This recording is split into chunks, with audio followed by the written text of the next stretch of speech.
A prótese parcial removível foi criada para substituir um ou mais elementos dentários perdidos pelo paciente. Hoje, ela é considerada uma prótese social, devido ao seu baixo custo e à existência de outros tipos de tratamento. A aula de hoje é sobre a forma como a força de mastigação, criada pelos dentes artificiais da prótese parcial removível, é transmitida aos elementos remanescentes da cavidade bucal.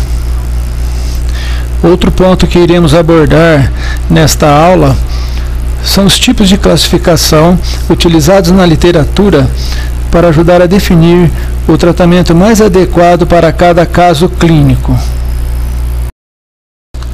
Segundo a definição de De Fiore mostrada acima, esses aparelhos foram criados para reabilitar pacientes mutilados pela perda dos dentes naturais. Foi utilizada durante muitos anos como alternativa terapêutica, onde a perda de muitos dentes impedia mecanicamente a instalação de uma prótese fixa. Com o surgimento dos implantes, a prótese parcial removível deixou de ser a melhor opção terapêutica para pacientes com grande perda de dentes. Hoje ele é considerado uma opção de baixo custo para o paciente. O segredo da PPR em solucionar um tratamento complexo, como a perda de muitos dentes, é possuir componentes biomecânicos no seu desenho que favorecem a transmissão das forças mastigatórias geradas.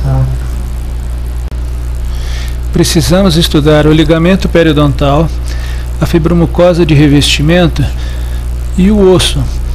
Esses elementos transmitem ou suportam a força mastigatória. Os dentes naturais, através do ligamento periodontal e a fibromucosa de revestimento, recebem as forças mastigatórias geradas pela PPR e as transmitem para o tecido ósseo. Este elemento é o que suporta, em última instância, estas forças. A estrutura óssea da maxila ou da mandíbula é que sustenta as forças criadas pela PPR. O ligamento periodontal transmite para o osso a força que a armação metálica da PPR transmite para o elemento dentário. A fibromucosa de revestimento, apesar de agir diferente mecanicamente do ligamento periodontal, também transmite a força para o tecido ósseo. A classificação e a ordenação dos casos clínicos facilita o seu planejamento e execução. Iremos comentar neste momento a classificação quanto ao tipo de suporte da força mastigatória. Podemos dividir esta classificação em 3 tópicos: dento-suportada, dento-muco-suportada e muco-dento-suportada. Neste tipo de prótese, toda a força aplicada sobre os dentes artificiais é transferida para dentes pilares posicionados tanto na região anterior quanto na região posterior da prótese parcial removível. Nas próteses parciais removíveis dento-muco suportadas, pelo menos uma extremidade posterior não apresenta suporte de dente natural.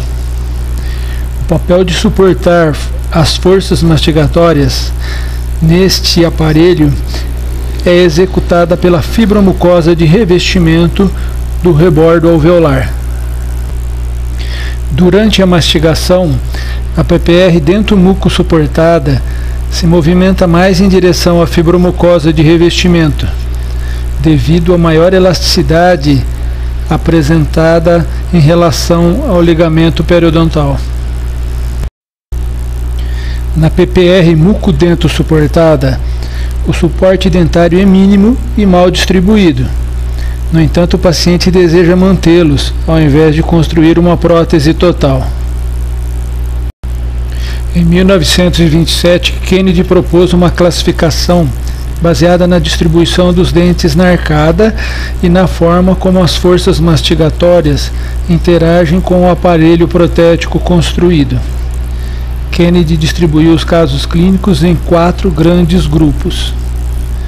Na classe 1, os pacientes são desdentados posteriores bilaterais, ou seja, não apresentam dentes de apoio posterior em ambas as hemiarcadas. Nos casos de classe 2, os pacientes são desdentados posteriores unilaterais, portanto apresentam somente uma das arcadas sem dente pilar de sustentação posterior. Nos pacientes de classe 3, a força é transferida para dentes pilares. Não há força de mastigação aplicada sobre a fibromucosa de revestimento. A classe 4 pode ser considerada uma classe que soluciona principalmente problemas estéticos. Ela engloba somente desdentados anteriores.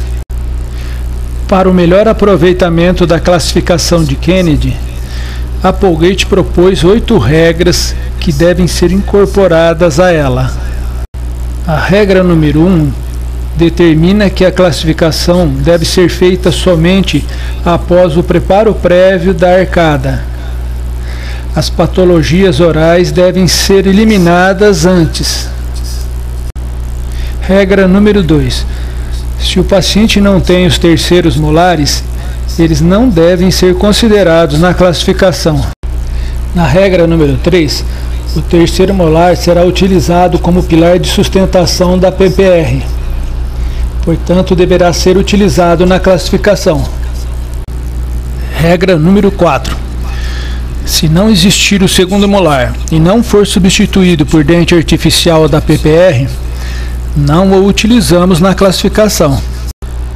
A regra número 5 determina que a região desdentada mais posterior irá determinar a classe. Os outros espaços protéticos serão denominados de acordo com a regra número 6. Serão chamados de modificações. As modificações serão definidas de acordo com a regra número 7, que diz que o número de modificações é determinado pelo número de espaços protéticos e não pelo número de dentes ausentes. Regra número 8. A classe 4 não aceita modificações. Dessa forma, qualquer espaço protético adicional define uma nova classe. A PPR tem sido subestimada pelos dentistas, mas ela pode ser um diferencial entre o trabalho que você faz e o do seu concorrente negligente. A nossa carreira se inicia trabalhando arduamente em cima dos procedimentos mais simples. O paciente pode não enxergar a tecnologia envolvida na produção de um trabalho diferenciado, mas ele observa o capricho do dentista que o executou.